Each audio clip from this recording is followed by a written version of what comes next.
Abhimanyu movies देखने वाले भाई सारे दर्शकों ने पवन मलिक मोखरा की हाथ जोड़कर राम राम और नमस्ते। आज एक बार फिर अभिमन्यु मूवीज के इस पॉडकास्ट शो में हमारे मेहमान हैं सुमित सरपंच मकड़ोली। तो सबसे पहले तो सरपंच साहब राम राम, नमस्कार। नमस्कार जी। ठीक हो, स्वस्थ हो? सब मौज है, परमात्मा की जी। दया से। जब भी आप अभिमन्यु मूवीज पे आते हो तो विषय गंभीर होता है जी। आज फिर विषय बहुत गंभीर है और आज जो विषय है वो दूसरे विषयों से और ज़्यादा गंभीर है। कारण जाति विरोधी। मैं किसी एक जाति का नाम नहीं लूँगा, लेकिन अब जो ये वीडियो सामने आई है, क्योंकि आजकल सोशल मीडिया एक ऐसा प्लेटफॉर्म हो गया, पता नहीं कब क्या हमें अगले दिन देखने को मिल जाए। ऐसे ही एक वीडियो सामने आई। एक महाशय जी हैं जो जाट समाज को गालियां दे रहे हैं, जाट समाज को लाठियां डंडों से पीटने की बात कर रहे हैं, जहां देखो लठ मारने की बात कर रहे हैं। तो विषय यही है। एक बार फिर आपका स्वागत है सर। बहुत बहुत धन्यवाद पवन जी। जी। आपके अभिमन्यु मूवीज चैनल के सभी दर्शकों को भी मेरा राम राम नमस्कार जी। जो बात आपने कही वो परसों से वीडियो काफ़ी वायरल हो रही है, मैंने भी देखी भाई वह। जी। तो सोनीपत में बिजली विभाग के एससी यानी कि जिले का सबसे बड़ा ऑफिसर जी, और उस आदमी की मानसिकता इतनी गिरी हुई जी, ये वास्तव में हमारे समाज और हरियाणा के लिए दुर्भाग्यजनक है जी। लेकिन ये कोई नई बात नहीं है।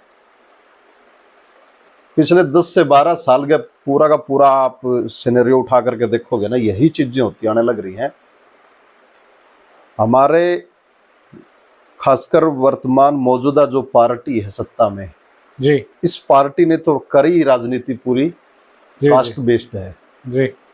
और इन्होंने जाटों को टारगेट किया, ऐसे लोगों को इन्होंने अप्रोच किया जो जातिगत टिप्पणियां करते आए हैं जी, और अब भी करे जाने लग रहे हैं। जी, जी।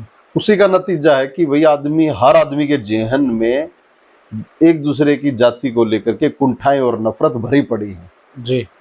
और वो नफरतें जब फुट फुट करके बाहर निकलती हैं तो ऐसे अफसरों से हमारा सामना होना स्वाभाविक है।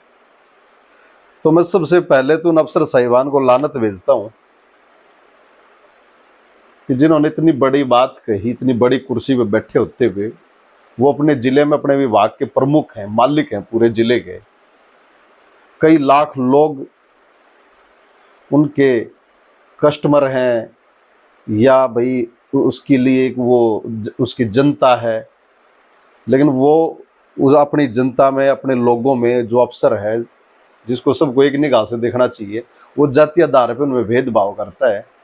और इतनी अच्छी टिप्पणी उसने करी कि भाई जाट को और जोटे को तो देखते लठ मारो और मैं मारूंगा। हाँ, लठ मारूंगा। उन्होंने कहा कि मैं जड़ा मेरा फंसेंगे उड़ा लठ मारूंगा। उसको अंदाजा नहीं था कि किसी ने उसकी बड़ी गोपनीय ढंग से उसकी वीडियो ऐसे ही कर रखी है, किसी ने छुपा करके कर रखी है। हाँ, वो क्योंकि तिरछा कैमरा है। हाँ, टेढ़ा सा कभी अच्छा, फेस आ जाता है। एक कमाल की बात और देखो आप है जी। जिस भाई ने या जिस किसी ने भी उसकी वो वीडियो रिकॉर्ड करी जी। उसको इस बात का अनुमान थोड़ी था कि ये बात का होगा, यानी कि कोई ऐसे ही फोन थोड़ी लेके बैठ जावा है और उनको भरोसा था अगियो ऐसी बात पहले भी करता रहा होगा उसने। ये तो है ही नहीं एक भाई हर समय मतलब मोबाइल में अपने में रिकॉर्डिंग चालू रखो और यूं घूमते रहो। हाँ, तैयारी थी जी। और तैयारी थी कि उस पर कह के थोड़ी मतलब उसके मुंह से कह के थोड़ी कुआई हो बात। बिल्कुल। उसको पूरी उम्मीद थी कि ये इस तरह की बातें करेगा ही करेगा जी, यानी कि वो इससे तो ये लगता है वो इस तरह की करता ही रहा है। हाँ। मेरे पास एक अखबार की कटिंग किसी ने भेजी। हाँ। लगभग 8.5 करोड़ रुपए के बिल रिजेक्ट हो गए थे। जो जूनियर अधिकारी हैं एक्सिन वगैरह सोनीपत के, उन्होंने उनको रिजेक्ट कर दिया था। उसमें कोई टेक्निकल खामियां रही होंगी या वो एलिजिबल नहीं होंगे। तो इन एससी साहब ने उन 8.5 करोड़ की बिलिंग पास करने के लिए उनके ऊपर भयंकर दबाव बनाया और जी। नौबत यहाँ तक आ पहुंची कि उन्होंने सीएम विंडो या सीएम साहब को भी शिकायत करी और जी। उनके खिलाफ विभागीय मतलब कि शिकायत हो रखी है, अखबार में बकायदा ये आया हुआ है। और वहां भी उन्होंने ये आरोप लगा रखे कि ये आदमी जातिगत टिप्पणियां करता है।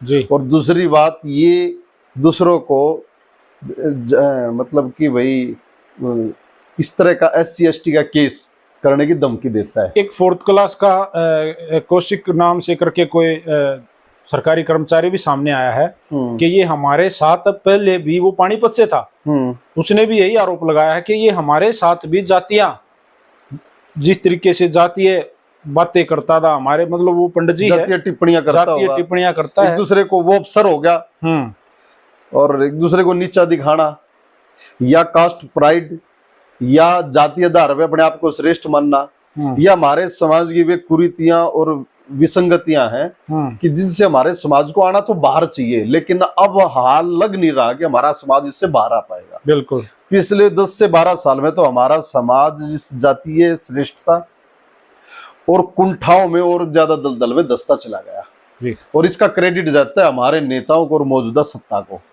अगर हमारे को लगता हो कि गीतू तंवर अकेला और पहला ऐसा आदमी है तो ये हमारा भ्रम है, हम धोखे में हैं। आज लगभग आदमी ऐसी ही जातीय कुंठाओं से भरा पड़ा है। वो एक अलग बात है कि वो कोई जाहिर नहीं कर पा रहा, और जाहिर तो ये भी नहीं करता अगर इसका छुप के, और भाई मतलब जाहिर तो यो कर रहा है, लेकिन इसने नू नहीं बेरा था कि तेरे साथ ये खेल भी चल रहा है, मतलब आम समाज को पता नहीं चल पाता, आम समाज को पता नहीं, खुले प्लेटफॉर्म पे तो वो ये बात कहेगा नहीं ना। उसको तो अनुमान ये होगा ही नहीं कि जहां जिन लोगों के बीच में बैठ के वो ये बात कहने लग रहा था कि यहाँ किस तरह के और किन किन जातियों के लोग हैं। लेकिन एक बात और होगी सर, उसने इतना तो पक्का बेरा होगा कि ये जितने आदमी हैं इनमें से जाट कोई नहीं है। इस बात की उसने मतलब क्योंकि किसी जाट के सामने होगा, चला होगा वो। हाँ, लेकिन जिसने रिकॉर्ड करी होगी कन्फर्म वो भी जाट कम्युनिटी का नहीं होगा, क्योंकि वो करने लग रहा है और उसके सामने वो इस तरह की बात कराई नहीं। हाँ, उसके अगर हो सके कि वो जाट और उसको ना पता हो, या ऐसा हो सके, ऐसा भी हो सके। हाँ जी। तो आमतौर पे हमारी सोसाइटी में आप देखोगे ना, पूरे हरियाणा में मैंने तो बहुत महसूस करा है कि गिरावट इस तरह तक आ गई कि 5 आदमी अगर कहीं बैठे हैं तो आपस में बात करने से पहले एक दूसरे की जातियां पूछते हैं।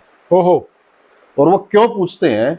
वो इसलिए पूछते हैं कि भाई कोई बात ऐसी ना हो जावा कि बल्कि दूसरी जाति बिरादरी वाले के ऊपर टिप्पणी करी जा और कोई भाई बुरा मान जावे। जी जी जी। जैसे कोई जाट बैठे हैं और वो मान लो ब्राह्मणों का चर्चा चल पड़ी तो पहले पूछ लेंगे कोई भाई ब्राह्मण तो नहीं बैठे हटे, या कोई SC ST या कोई दूसरी भाई वाल्मीकि है या चमार तो नहीं बैठा है भाई कोई यार। और अगर कोई बैठा हो आपस में तसल्ली करें, मतलब कि पहले उस बात की अपनी भाई वो कर ले, पूरी सिक्योरिटी करें भाई, कुछ ऐसा ना हो जाए। हाँ, और जब उनको ये एहसास हो जाता है कि हाँ भाई फिर अपनी बात आगे तब बढ़ावा है। ये नौबत क्यों आई हरियाणा में? हरियाणा में आप देख लो, इसकी शुरुआत हुई थी 2015-16 में। राजकुमार सैनी और रोशन लाल आर्य जैसे लोगों ने एक जाति को टारगेट करके, जाटों को टारगेट करके टिप्पणियां करनी शुरू करी थी, लेकिन मौजूदा सरकार को उससे फायदा था पॉलिटिकल, तो उन्होंने उनके खिलाफ कोई एक्शन नहीं लिया, कोई बैरिकेड नहीं लगाया, न रोकने का काम करा। उसके बाद तो ये चीजें बढ़ती चली गई। कई नाम आप इनके रामचंद्र जांगड़ा को देख लो, राम कुमार गौतम को देख लो, ये आदमी हर दूसरे वो लोग हैं सर, जैसे आपने रामचंद्र जांगड़ा जी का नाम लिया, वो तो हमारे मेम से हैं। हाँ। हमारे गौहंडी हैं, खरकड़ा गांव से आते हैं और राज्यसभा सांसद हैं, रहे हैं पिछली योजना में। इससे पहले राज्यसभा सांसद थे, मतलब सांसद हैं, देश की संसद में जाके बैठते हैं, अपने लोगों का प्रतिनिधित्व करते हैं जी। राज्यसभा सांसद तो कितना बड़ा, मतलब पूरे हरियाणा की तरफ से गया अगर वो राज्यसभा में गए, बिल्कुल बिल्कुल वो पूरे हरियाणा को रिप्रेजेंट करते हैं। लेकिन स्टेज पे आप उनकी जब कभी भी देख लोगे ना, 2016 के दंगे, जाति विशेष, फलाना ढिमका, ये मतलब कि वो जाति को हर हाल में उनका एक टारगेट रहता है कि किसी तरीके से इस बाउंडर को तेज, जाट और नॉन जाट को बना करके रखो। सेम अपना रोहतक में आप उनको देख लो, मनीष ग्रोवर को जी। मनीष ग्रोवर मान लो 2 बार चुनाव हार गए तो ठिकरा किसके सिर पे फोड़ा? जाटों के सिर पे। जाटों के सिर पे। जाटों ने मेरी वोट नहीं गिरी, और यहाँ वोट किसके ज्यादा है? जाटा का तो वो काम कर रखा है, वो गांव में अपना एक कहावत है, बोला कुत्ते का लठ कोई मार लो, रोगा मारा वरना तो वो मनीष ग्रोवर एक बार तो ये कहता है कि मनमोहन गोयल को हमने जिता दिया, संचित नांदड़ को है ना हमने मेयर की उसमें ठा दिया, 35,000 वोट जाटों की ओर पड़ गई और हमने मनमोहन गोयल को जिता दिया मेयर के पद पे। बिल्कुल। मतलब एक बार तो वो इतना ठंडा बन जा हुआ है कि वो नुका है हमने तो जाट मैनेज करने आवा है, दूसरे दिन आगे वो रोन लग जाएगा जाटा ने मेरी वोट नहीं गिरी। कहने का भाव ये है कि हरियाणा में जी 5-7-10 चेहरे ऐसे हैं, इनको भाजपा ने यूं छोड़ रखा है कि आपको जाटों को टारगेट करके रखना है। रोशन लाल आर्य ने भी कहा था कि जाट जहां दिखेगा उससे सामान नहीं खरीदना है, उसके कान पकड़वाने हैं। वो सेम की सेम लैंग्वेज, सेम की सेम भाषा गीतू तंवर बिजली विभाग के अधिकारी की आपने देखी ये सारी जाट को और जोटे को देखते लठ मारो। इसने ये जो सारी बात बोली है ना, इन बातों का कोई तोड़ है, इसके ऊपर कोई कार्रवाई हो सके है, या आपने लगा है कि जैसे पहले वाले जो अपना नाम गिनाए, चाहे आप राम कुमार गौतम का जिक्र कर लो, चाहे आप रामचंद्र जांगड़ा का, रोशन लाल आर्या का, या फिर मनीष ग्रोवर का, या अन्य का दौर भी होगा, या राजकुमार सैनी का, कोई किसी के ऊपर किसी तरह की मतलब रोकथाम या कोई बागडोर या कोई ऐसा पगडंडी नहीं बनाई गई कापरू को, इसका क्या होगा? ये भी तो सरकारी देखो उसमें एक फर्क है। वे थे पॉलिटिशियन, वो किसी विभाग की कोई सरकारी पद मतलब कि नौकरी या विभाग के कर्मचारी नहीं थे या अधिकारी नहीं थे। ये हो गया एक पर्टिकुलर एक विभाग का अधिकारी। ये तो हमारे और आपके टैक्स से तनख्वाह पा रहा है। हाँ, तो पॉलिटिकल स्टेटमेंट अलग चीज होती हैं। वहां आप किसी का भाई ठीक है, आप किसी के खिलाफ आपत्ति जरूर दर्ज करवा सकते हो, इसके खिलाफ कार्रवाई होनी भी चाहिए, और जहां तक मेरे को लगता है इसके खिलाफ कार्रवाई होएगी भी। अभी तक हुई है? अब तक तो मेरे ख्याल से कोई कार्रवाई हुई नहीं है।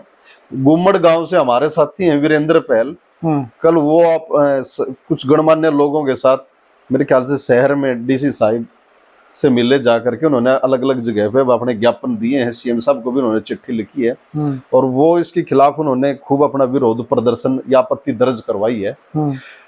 एक्शन तो होएगा, लेकिन वो भी डिपेंड करेगा कि एक्शन कितना बड़ा होएगा कितना छोटा होएगा। ओके, क्योंकि ऐसी जो ये है, ये इसका जितना जिस कॉन्फिडेंस के साथ ये बोल रहा था, इसके ऊपर भी इसकी पीठ पे भी किसी न किसी का हाथ पाओगा।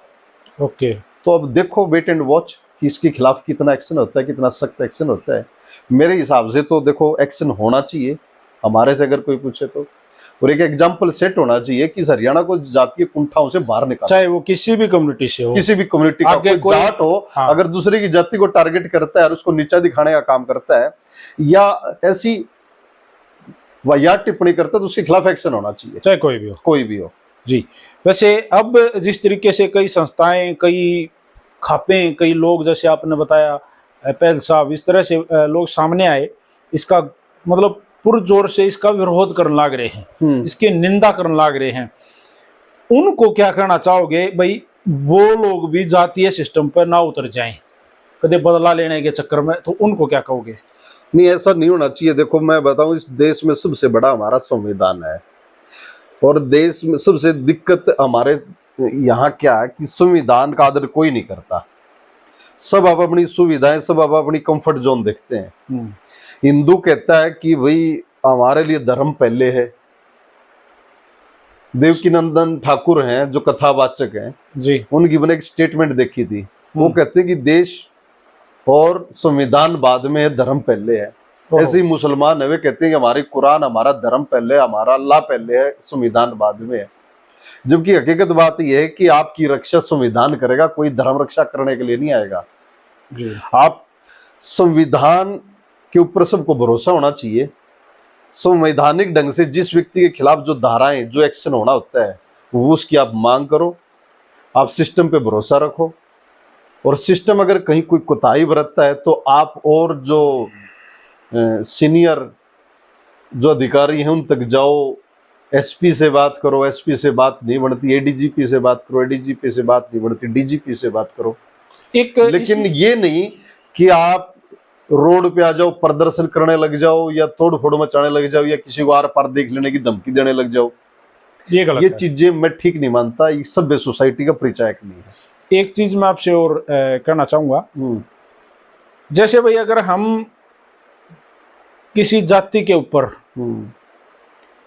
कोई इस तरीके की कोई गलत भाषा का उपयोग कर देते हैं, जैसे कोई ब्राह्मण जाति का है और उसने किसी वाल्मीकि समाज के ऊपर कोई गलत टिप्पणी कर दी, तो ऑन द स्पॉट एक्शन होता है। एक धारा है SC/ST एक्ट, उसके तहत मुकदमा दर्ज होता है, उसकी जेल होती है, वो जेल जाता है, प्रॉपर संवैधानिक तरीके से उसके ऊपर कार्रवाई होती है। क्या ऐसा नहीं होना चाहिए कि भाई कोई किसी भी जाति के ऊपर टिप्पणी करे, ब्राह्मण के ऊपर कोई टिप्पणी कर दे है, कोई कार्रवाई नहीं होती।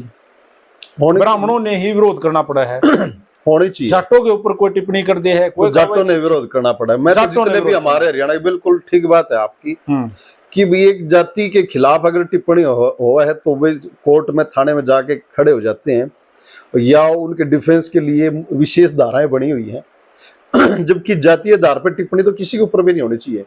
अब जातीय आधार पर किसी को भी नीचा नहीं दिखाओगे या उसके ऊपर टिक्का टिप्पणी नहीं करोगे।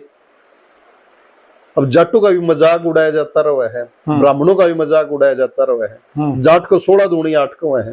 वो एक अलग बात है कि जाट हंसी मजाक में उसको उड़ा देते हैं, या उसको जाट को तो नहीं के कह दे, बहुत कुछ कह दे हैं। ऐसे ब्राह्मणों को भी बहुत दुनिया जान की चीजें ऐसी उनके ऊपर टिप्पणी कर दी जाए। ऐसी टिप्पणियां नहीं होनी चाहिए और सबके खिलाफ बराबर का एक्शन होना चाहिए। तो कोई ना कोई पैमाना तो होना चाहिए, कोई पैमाना होना चाहिए। और आपको कोई हक नहीं है कि आप किसी को जातीय आधार पे तोल के चलो। बिल्कुल, हर जाति में अच्छे आदमी भी है, हर जाति में बुरे आदमी भी है।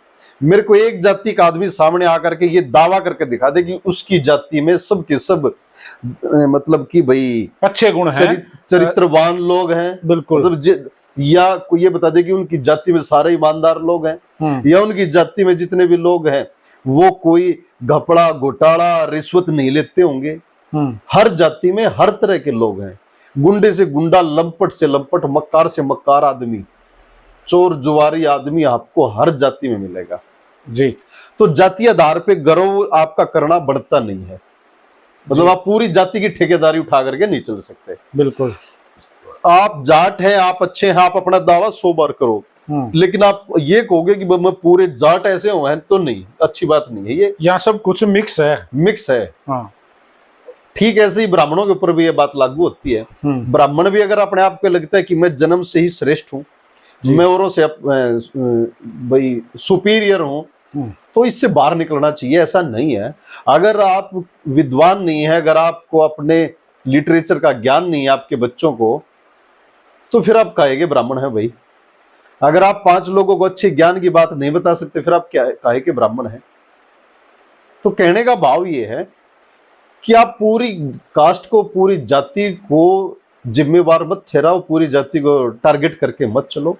हर जाति में अच्छे, हर जाति में बुरे आदमी होते हैं जी। प्रधान जी, अगर मैं लास्ट में आपको कहना चाहूंगा, अगर आपके सामने मान लीजिए गीतू तंवर जी बैठे हैं, जो ये महानुभाव है, महाशय जी हैं, जो इतनी अच्छी टिप्पणियां जाट कौम के लिए कर रहे हैं, 2 टुक उनको जवाब देना हो तो क्या कहोगे?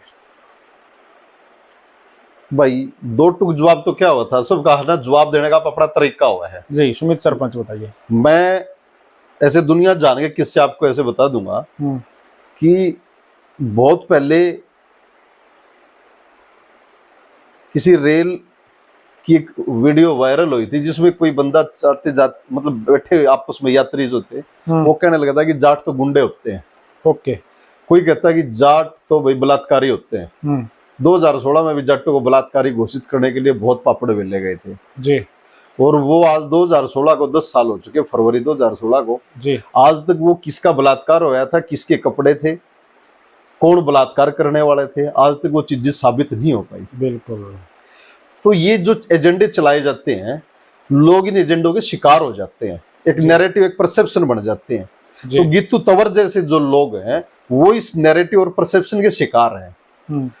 उन लोगों को मैं एक ही बात कहना चाहूंगा कि अपने विवेक, अपने तीसरा नेत्र होता है ना, जो विवेक की तीसरा नेत्र होता है, जो अपने विवेक का इस्तेमाल करे उसका तीसरा नेत्र काम करता है, यानी उसको दिखाई देता है बारीकी से, सबकॉन्शियस माइंड। अपने विवेक को जागृत करो और जातीय कुंठाओं से, जातीय सम्मोहन से और जातीय श्रेष्ठता के जो फील जो आदमी लेता है ना, उससे आपको बाहर आना पड़ेगा। कास्ट प्राइड सबसे वाहियात और बकवास चीज है। आपके अंदर गुण नहीं है तो सबसे नकली आदमी है आप। मैं तो सबसे ज्यादा टिप्पणियां भी अपने जाट समाज के लोगों के ऊपर ही करता हूँ कि वो अपने एक लंबी चौड़ी बड़ी गाड़ी ले ली, स्कॉर्पियो पीछे जाट लिखवा के चल पड़ लिया, बुलेट के पीछे जाट लिखवा लिया। ऐसे जाट लिखवाने से आप बेहतर, आप श्रेष्ठ नहीं हो सकते। आपके अंदर गुण होने चाहिए, आपके गुण ही आपके व्यक्तित्व को बताएंगे, दिखाएंगे कि आप क्या चीज हो।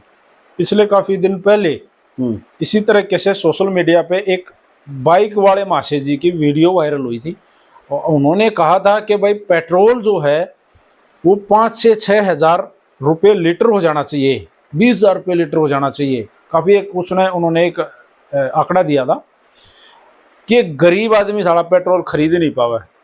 अगर गरीब भी, एक सब्जी बेचने वाला भी, एक रेडी वाला भी अगर बाइक पे चलेगा तो हम लोगों की क्या अहमियत रह जाओगी, हमारा क्या। हम हैं ठाडे, हम अमीर आदमी हैं, अमीरों के लिए बनाओ पेट्रोल।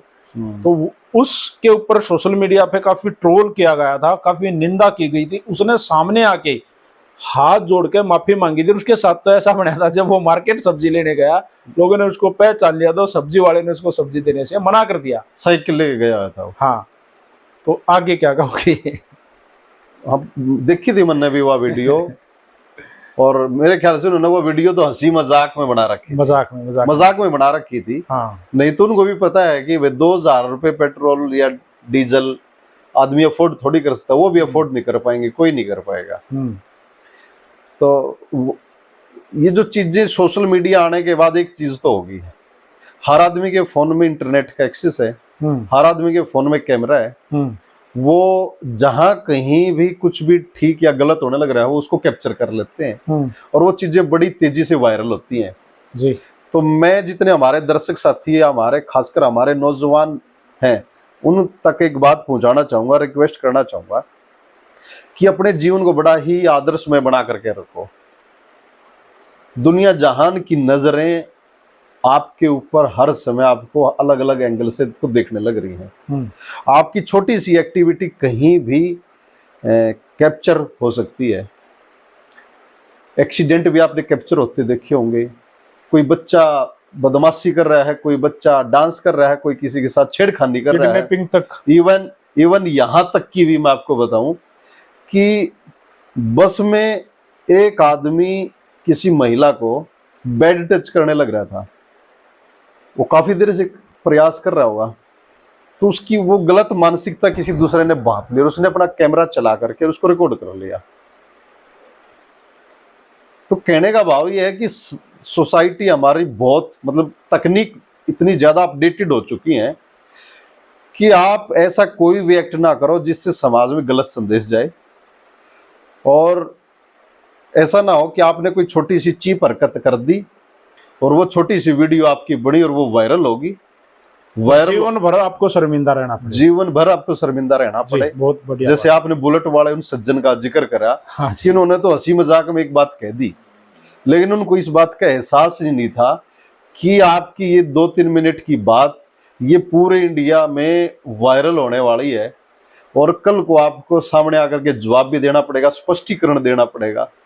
तो कुछ भी कहने से पहले, कुछ भी एक्ट करने से पहले, कोई भी रिएक्शन से पहले एक बार अपने विवेक का इस्तेमाल, अपने दिमाग का इस्तेमाल कर लें और कोई भी प्रतिक्रिया सोच समझ कर ही दें। अपने आप को अपडेटेड रखें और सोसाइटी को अपग्रेड करने में आपकी भूमिका होनी चाहिए, ना कि उसको डिग्रेड करने में। जी। तो हमारे साथ आज एक बार फिर एक खास विषय पे जुड़े थे पूर्व सरपंच सुमित मकड़ोली जी। और सुमित मकड़ोली जी के बारे में मैंने पहले भी आप लोगों को काफ़ी बार बताया है, क्योंकि हर हमारे जिस भी इवेंट में शामिल होते हैं हम इनका जिक्र करते हैं, काफ़ी बेबाकी से बोलते हैं, हर एक चीज़ की मतलब प्रतिक्रिया देते हैं, सही के भी और गलत के भी। और मैं भी प्रधान जी का तहे दिल से धन्यवाद करना चाहूँगा कि सर हमारे बुलावे पर आप हमारे इस छोटे से स्टूडियो में आते हो और अपनी बातें रखते हो। सर बड़ा बड़ा धन्यवाद। और आप इसी तरीके से चीज़ों पे विचार करते रहें, चर्चा करेंगे तभी तो बातें आगे जाएंगी और तभी चीज़ों का कि मैंने क्या मैं समाधान की तरफ चलेंगे। जी सर, बहुत बहुत धन्यवाद। हाँ।